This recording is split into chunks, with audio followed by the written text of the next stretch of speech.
하루는요, 김대한 목사님께서 남드림 전도사님에게 집에서 사용하지 않는 이 소파를 주시기로 하셨습니다. 그래서 이제 그 소파를요 차에 싣고 남드림 전도사님 이제 집으로 이렇게 향하셨죠.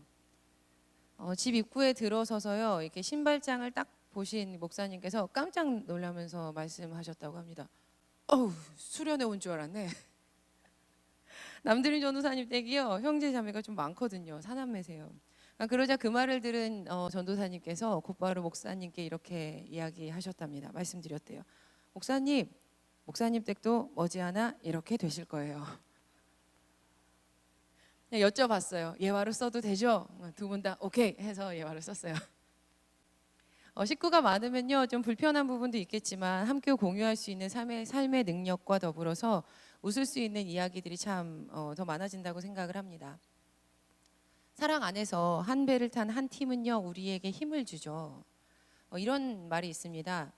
내가 무리를 지키면 무리가 너를 지킬 날이 올 것이다. 오늘 우리가 갈라디아서 강의 마지막 5번째 시간에 나눌 주제는 이것입니다. 공동체. 그런데 언제부터인지 모르겠지만요 자연스럽게 현대를 살아가는 우리는요 공동체보다 개인에 더 강조점을 두고 있습니다. 공동체라는 것은 현대를 살아가는 우리가 잃어버린 것 중에 한 가지는 아닐까 생각을 해봅니다. 제가 초등학생 때 교과서에서는요 산업화가 진행되면서 가족의 모습이 대가족에서 핵가족으로 바뀌었다라는 내용이 실려 있었습니다. 그래도 당시에는요 한 가족 구성원이 그래도 4명은 됐었던 것 같아요. 근데 점차 그 수가 3명으로 축소되더니요 이제는 핵가족에서 더 축소되어서 1인 가구라는 말이 어색하지 않게 되었습니다. 통계청에서는요 2025년도가 되면 전체의 31.1%가 1인 가구가 된다라는 자료를 발표하기도 했죠. 꽤 오래전부터는 혼밥이라는 신조어가 생겼어요. 혼밥이 뭔지 아세요? 혼자 먹는 밥을 일컬어요. 혼자 먹는 밥. 나 혼자 사는 삶을 보여주는 예능 프로그램이요 큰 인기를 얻고 있죠. 카드사에서는요 앞다투어서 나 홀로 소비족들이 늘어나고 있는 그들을 위해서 다양한 혜택을 주는 카드들을 발매하고 있습니다. 그런데 이처럼 가족 공동체뿐만 아니라 마을 공동체의 모습도 참 많이 바뀌었습니다. 자, 여러분은 과거에 이사하시면 가장 먼저 뭐 하셨어요?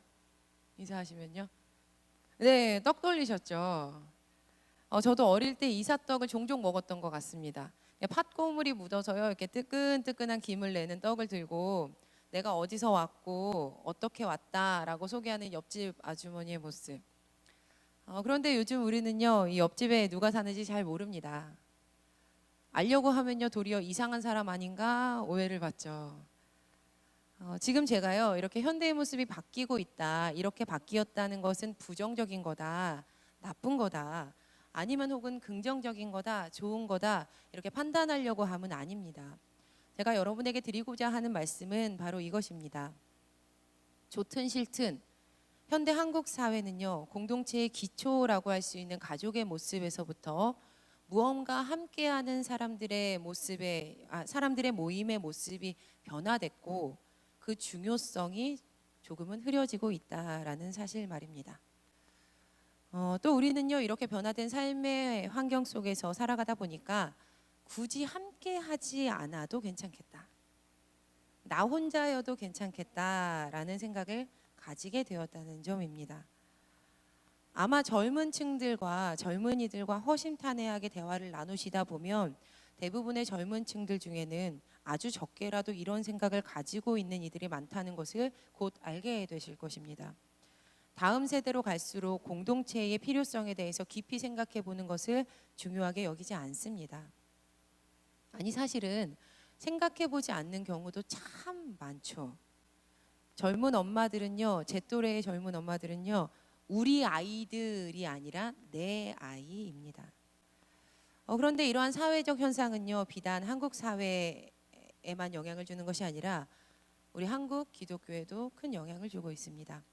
왜냐하면 그 21세기를 살아가는 현대인들이 신앙을 가지고 지금 이 한국 교회에 출석하고 있기 때문입니다. 얼마 전에 우리 교회 이 청년들이요 4가지 질문을 목회팀에게 주었습니다. 주중에 그 질문에 대한 대답들에 대해서 저희가 영상을 좀 찍었거든요. 근데 그 중에 한 가지 질문이 이거였어요. 왜 교회 나와야 하나요?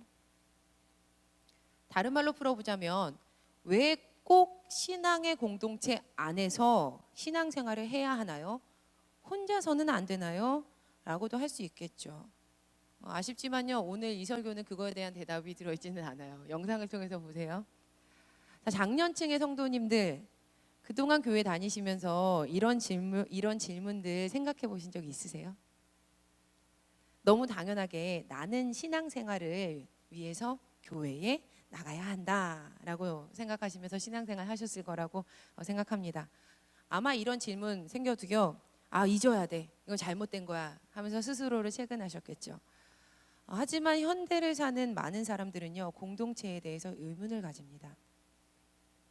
대형교회 예배를 선호하는 이들 중에는 자신이 드러나지 않기를 바라거나 봉사하지 않고 예배만 드리고 쉬고 싶어서 아이러니하게 사람이 참 많은 그곳을 찾아가는 이들이 굉장히 많습니다.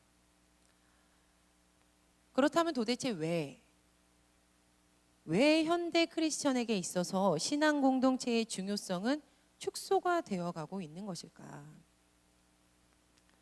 신앙 공동체는요, 많은 헌신을 요구합니다. 또 그 공동체 안에서는 분명 내가 나를 깎아내야만 하는 관계의 어려움들을 필연적으로 만나게 됩니다. 이와 같은 일들은 반드시 생겨나는 일들이에요. 피할 수가 없어요. 이 일이 없으면 도리어 이상한 겁니다. 그런데 솔직하게 말하면요, 우리는 더 이상 헌신하고 싶지 않습니다. 더 이상 공동체 안에서 관계 어려움을 겪고 싶지도 않아요. 내 입에, 내 생각에 달게 느껴지는 그 음식, 그 관계, 그 상황이 더 좋습니다. 그게 최고예요. 그래서 한 사람, 두 사람, 세 사람, 네 사람, 공동체라는 것을 차선에 두기 시작합니다. 그런데 그러다 보니까 여전히 성실하게 공동체를 위해서 헌신하는 이들에게도 공동체라는 것은 참 무겁습니다. 시간이 갈수록 더 무거워지는 것 같아요. 인기 없는 설교 있죠, 여러분? 나와는 상관없는 설교, 죄와 회개, 헌금, 함께 이루어 나가야 될 사역에 대해서 공동체에 대한 설교, 잠시 딴 생각하기 딱 좋습니다. 좋아하지 않는 설교예요. 인기가 없어요. 맞습니다. 현실이 이러합니다. 그렇다면 우리는 이제 어떻게 해야 할까요? 어떻게 해야 하겠습니까? 굳이 말하지 않아도 여러분들 공동체가 무겁게 느껴지시는 분들 여기 계시죠? 그럼 우리는 어떻게 할까요? 보다 편한 길 선택해야 하는 걸까요? 마땅히 지키면서 해야 되는 것까지 그냥 쉽게 만들면서 바꿔버리면 우리가 더 편해지고 좋아지는 걸까요? 아니요, 절대 그렇지 않습니다. 오늘 바울은요, 갈라디아서를 마치면서 다시 한번 강하게 주장합니다. 신앙의 공동체는 중요하다, 소중하다. 그 신앙의 공동체를 지켜내라. 갈라디아서는 1장부터 4장까지 신학적 그리고 또 교리적인 가르침을 우리에게 주었습니다. 다른 복음은 없어. 오직 예수 그리스도의 십자가와 부활로만 구원을 받는다. 바울은요, 아브라함의 이야기를 들어서 율법과 약속에 대한 신학적인 이야기를 해 나갔습니다. 다양한 신학적인 이야기를 토대로 갈라디아서를 써 내려갔죠. 율법의 종로를 타는 것, 유업을 이을 자녀가 되는 것, 하갈의 이야기, 사라의 이야기, 그들을 통해서 태어난 아들들의 이야기. 여러분, 율법의 종로를 타는 것과 하나님의 유업을 이은 자녀가 되는 것에 대한 것은 우리가 설교에서 다뤘습니다. 기억나시죠? 그런데 이 짧은 5주 안에 모든 것을 다 다룰 수 없기 때문에 우리가 하갈과 사라에 대한 이야기는 하지 못했어요. 하지만 새벽기도 때는 굉장히 세밀하게 했습니다. 담임 목사님께서 또 김대한 목사님께서 이 이야기를 더 많이 풀어주셨어요. 짧게 이야기하자면요, 하갈을 통한 아들 그리고 율법의 행위들은 인간의 노력으로 생겨난 것이었죠. 그렇잖아요. 하갈은 인간의 노력으로 아이를 낳게 됩니다. 하지만 아이를 낳을 수 없는 여성임에도 불구하고 월경까지 끊어지게 된 사라, 그 여인 사라를 통해서 태어난 아들은요, 그리고 또 약속이 완성된 예수 그리스도의 십자가 부활 사건은 인간의 노력이 단 하나라도 들어갈 수 없었습니다. 전혀 인간의 노력이 들어갈 수 없었던 하나님의 은혜였습니다. 예시는 어떠하던 다양한 예시를 들었지만 신학적인 내용은 다 동일했습니다.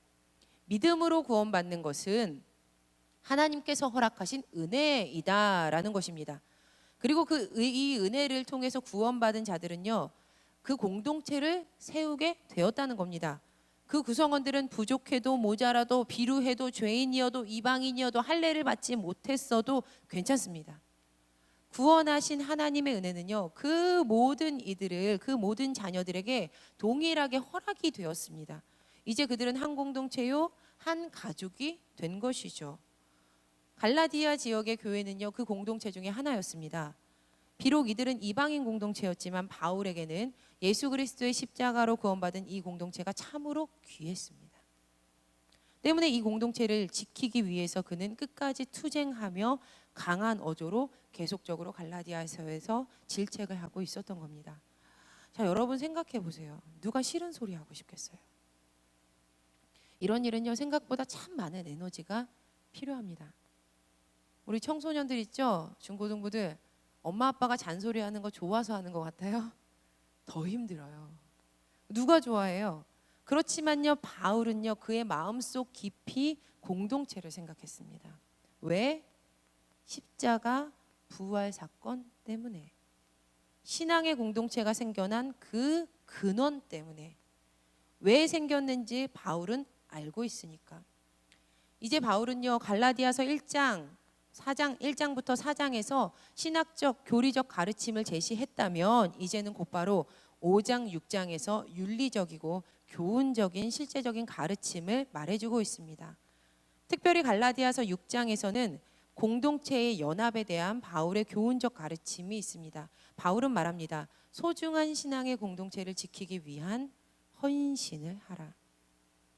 갈라디아서 6장 1절부터 2절 말씀입니다. 우리 새번역 성경으로 같이 읽어보시도록 하겠습니다. 화면을 보시고요. 새번역 성경으로 같이 읽어보시도록 하실게요. 시작. 형제자매 여러분, 어떤 사람이 어떤 죄에 빠진 일이 드러나면 성령의 인도하심을 따라 사는 사람인 여러분은 온유한 마음으로 그런 사람을 바로잡아 주고 자기 스스로를 살펴서 유혹에 빠지지 않도록 조심하십시오. 여러분은 읽어보겠습니다. 시작. 여러분은 서로 남의 짐을 져주십시오. 그렇게 하면 여러분이 그리스도의 법을 성취하실 것입니다.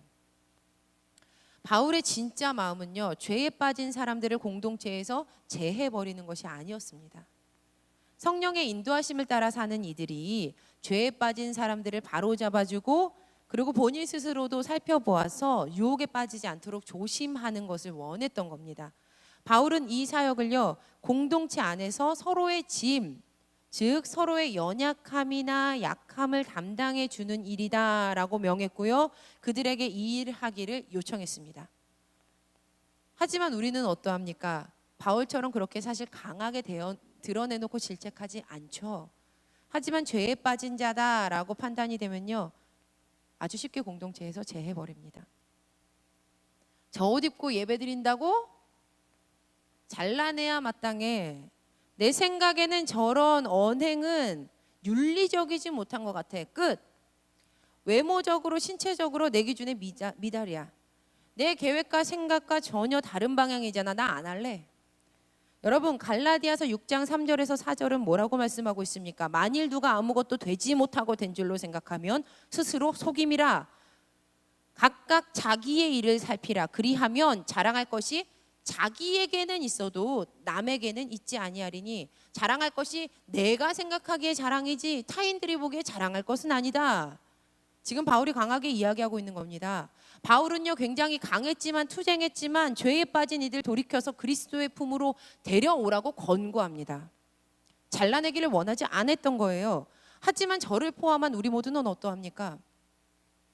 신앙의 공동체를 이루는 데 있어서 우리가 반드시 생각해 보아야 할 문제라고 생각합니다. 특별히 여기서 우리가 특별히 주목해야 할 부분이 있습니다. 1절에 성령의 인도하심을 따라 사는 사람인 여러분은 입니다. 분명한 사실은요, 우리는 신앙의 공동체를 세우기 위해서 헌신해야 한다는 것입니다.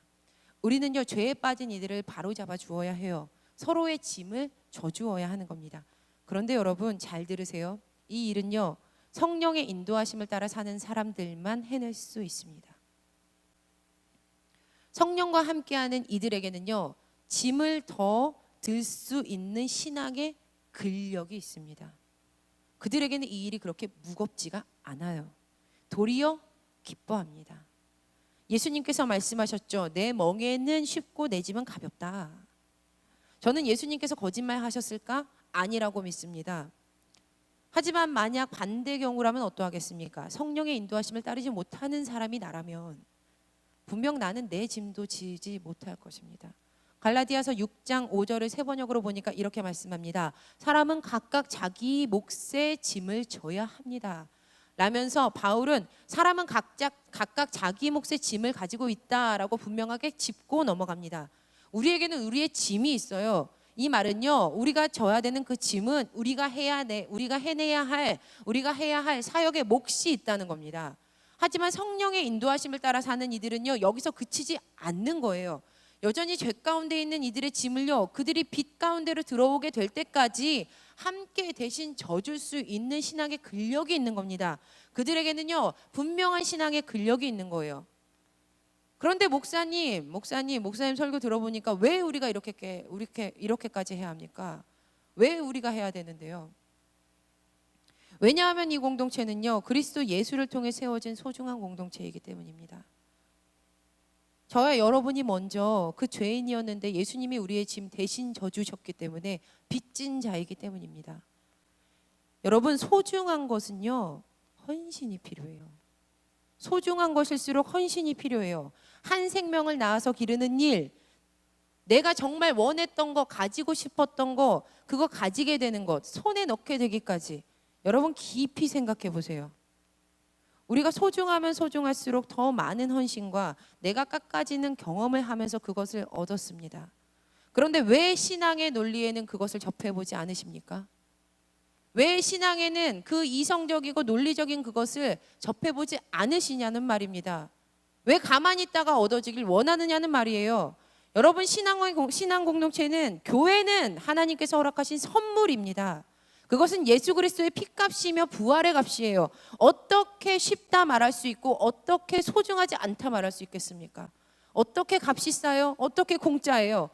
그분의 헌신으로 허락한 이 모든 관계들, 그분으로 허락된 모든 관계는요, 우리가 생각하는 것처럼 종이 구기듯 쉽게 치부될 수 없는 관계인 겁니다.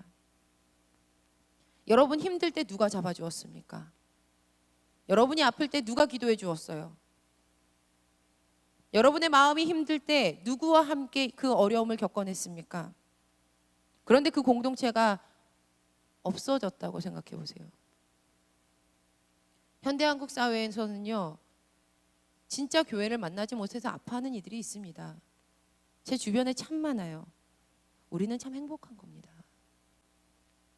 신앙의 공동체는 정말 소중한 거예요. 다윗은요, 홍원의 소년일 때 기름 부음을 받습니다. 왕이 된다고 하나님께서 기름을 부으셨던 거죠. 하지만 그가 곧바로 왕이 될 수는 없었습니다.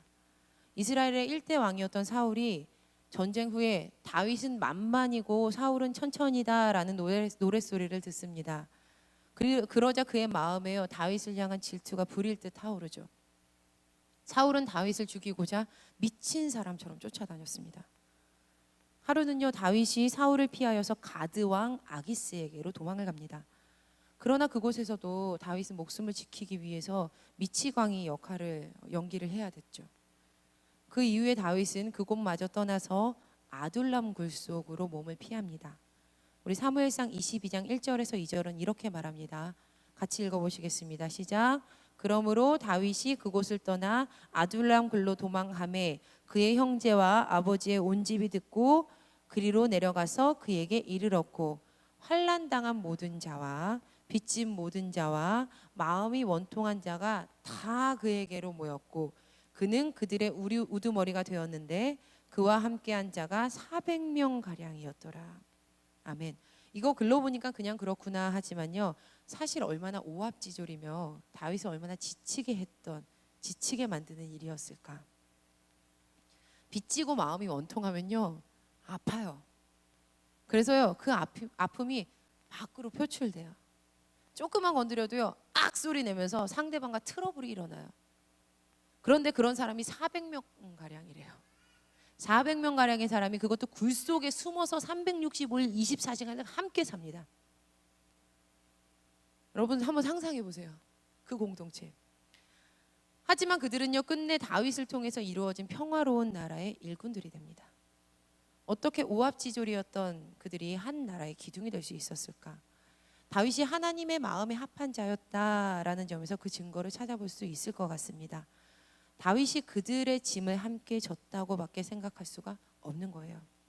결국 함께 짐을 졌던 다윗을 통해서 하나님 앞에서 진실된 신앙을 가진 공동체가 세워지게 된 겁니다. 그로 인해서 그 나라에 평화가 도래한 것이죠. 사랑하는 여러분, 나 혼자서 세상에 존재할 수 있는 사람은 단 한 사람도 없습니다. 우리는 서로의 짐을 함께 져줘야 돼요. 엄밀히 따져서 나 혼자 이만큼 컸어 라고 말할 수 있는 사람은 단 한 사람도 없다는 거예요. 홀로 존재하실 수 있는 분은 오직 하나님밖에 계시지 않습니다. 그래서 하나님께서 모세에게 나는 스스로 있는 자다 라고 말씀하신 이유가 바로 여기 있습니다. 가장 기본적으로 사람은요 혼자서 생명을 가지고 태어날 수가 없어요. 내가 생명 가지고 싶어서 내가 생명을 선택해서 태어날 수가 없는 거예요. 사람은 실오라기 하나 걸치지 않은 아기로 태어나죠. 처음 태어난 아기는 홀로 자신을 그 존재를 인지하지를 못합니다. 하지만 곧 자기를 바라보는 어른들을 통해서 본인 자신을 인지해가기 시작을 하죠. 가장 가까이는 부모님의 표정을 통해서 스스로를 인지하기 시작합니다. 부모님이 웃으면 아기도 웃어요. 그리고 아기는 행복한 존재인 나를 발견하는 거예요. 부모님이 슬퍼하면 아기는요 불안한 자신의 존재를 인식하기 시작합니다. 아기가 자라면서 기본적으로 해결되어야 한 먹고 사는 것까지 항상 부모랑 다 연결되어 있어요. 그러나 여러분, 아기가 부모와 떨어진 성인으로 성장했다고 과연 그가 혼자서 존재할 수 있을까? 아니요, 마찬가지예요. 성인이 된다 하더라도 사람은 늘 타인과 연결되어 있어야지만 존재할 수 있습니다. 우리는 누군가 그리고 또 무슨 일과 연결돼 있어야만 비로소 내가 나 될 수 있는 것이죠. 이제 이 이야기를 신앙적으로 한번 해석해 보겠습니다. 우리는 하나님과 연결되어 있고 하나님의 은혜를 통해서 세워진 많은 이들과의 연결이 있어야지만 진짜 내가 나 될 수 있는 겁니다. 여러분 이런 말 들어보셨죠? 많이. 십자가는 하나님과 나와의 연결, 사람과 사람과의 연결이다. 이 이야기 어렸을 때 굉장히 많이 들었던 것 같아요. 참 좋은 해석법인 것 같습니다. 하나님과 나와의 연결, 사람과 사람과의 연결. 자, 하늘빛 교회 가족 여러분, 이제 신앙의 공동체가 별거 아니라고 우리가 말할 수 있겠습니까? 신앙의 공동체가 진짜 소중하지 않은 걸까요? 이 교회 아니어도 나는 잘 살지, 이 교회 아니어도 나는 나 혼자 존재할 수 있어 라고 말할 수 있겠습니까? 오늘 이 시간 우리는요 그동안 이 신앙의 공동체에 내가 무엇을 심고 있었는지를 잘 살펴보아야 합니다. 신앙의 공동체를 소중히 여긴다는 것은 굉장히 구체적이고 실제적인 일입니다. 내 앞에 있는 저 청년을 내가 어떻게 생각하고 여기고 있는가, 내 옆에 있는 이 이웃을 내가 어떻게 대하고 있는가. 갈라디아서 6장 7절에서는 사람이 무엇을 심든지 심은 대로 거둔다라고 말씀하고 있습니다. 우리가 정직하게 하나님 앞에서 심은 것은요 그대로 거두어지는 거예요. 혹 잘못된 것 심었다면 여러분 회개하세요. 그리고 다시 심으세요. 하지만 선한 것 심으셨다면요 포기하지 말고 계속 심으세요. 공동체를 소중히 여기고 헌신하시는 분들 계시죠? 지치지 마세요. 갈라디아서 6장 9절에서 10절 새 번역 말씀은 이렇게 말씀하고 있습니다. 선한 일을 하다가 낙심하지 맙시다. 지쳐서 넘어지지 아니하면 때가 이를 때에 거두게 될 것입니다. 그러므로 기회가 있는 동안에 모든 사람에게 선한 일을 합시다. 특히 믿음의 식구들에게는 더욱 그렇게 합시다. 반드시 소중한 것을 심은 것은요 열매가 맺히고 거두어집니다. 우리 잠시 좌우에 계신 분들과 인사하실까요? 선한 일 하다가 낙심하지 맙시다. 지쳐서 넘어지지 아니하면 때가 이르면 거두게 될 것입니다. 내가 이러면 거두게 될 거예요. 자, 마지막으로 바울은요 다시 한번 신앙의 공동체를 향한 뜨거운 사랑의 편지를 쓴 이유를 말하면서 갈라디아서를 닫습니다. 우리 다 같이 함께 읽어보시도록 하겠습니다. 갈라디아서 6장 14절에서 16절 말씀입니다. 시작. 그런데 내게는 우리 주 예수 그리스도의 십자가 밖에는 자랑할 것이 아무것도 없습니다. 그리스도로 말미암아 내 쪽에서 보면 세상이 죽었고 세상 쪽에서 보면 내가 죽었습니다. 할례를 받거나 안 받는 것이 중요한 것이 아니라 새롭게 창조되는 것이 중요합니다. 이 표준을 따라 사는 사람들에게와 하나님의 백성 이스라엘에게 평화와 자비가 있기를 바랍니다. 평화와 자비가 여러분에게 있기를 빕니다. 예수 그리스도밖에는 자랑할 것이 없기 때문에 예수 그리스도밖엔 자랑할 것이 없기 때문에 이 공동체 지키겠다라고 했던 바울은요 결국 그 공동체를 지키기 위해서 로마로 향했고 결국 그곳에서 순교합니다. 그는 그토록 예수 그리스도를 사랑했고 그 신앙의 공동체를 소중히 여겼던 거예요. 목숨 걸어서. 사랑하는 여러분, 우리 신앙의 공동체는요 여러분이 다니는 이 교회는요 당연한 게 아니에요. 어떻게 이 공동체가 당연합니까? 어떻게 이 공동체가 우리가 뒤에서 욕해야 되는 그런 공동체입니까? 나랑 조금 마음에 맞지 않는다고 뒤에 가서 쉽게 말할 수 있는 공동체냐고요. 그 근원이 어디서부터 시작했습니까? 여러분 정말 예수님 믿으세요? 정말 예수님 바울처럼 사랑하세요? 그럼 어떻게 신앙의 공동체를 우리가 그렇게 이야기할 수 있습니까? 신앙의 공동체에 세워진 영적인 리더들, 그분들을 위해서 기도하지 않고 어떻게 그렇게 살아갈 수 있겠습니까? 여러분 오늘 기도하실 때 갈라디아서 강해를 마치면서 그 끝자락에 왜 신앙의 공동체가 있는지, 왜 이 신앙의 공동체에 대해서 얼마나 소중하게 얘기하고 있는지 깨닫는 은혜가 여러분에게 있기를 간절히 소망합니다. 우리 모두에게 있기를 간절히 소망합니다. 또한 우리 공동체를 통해 일하실 하나님을 기대합시다. 그 하나님을 기대하시면서 다 같이 찬양하시도록 하겠습니다.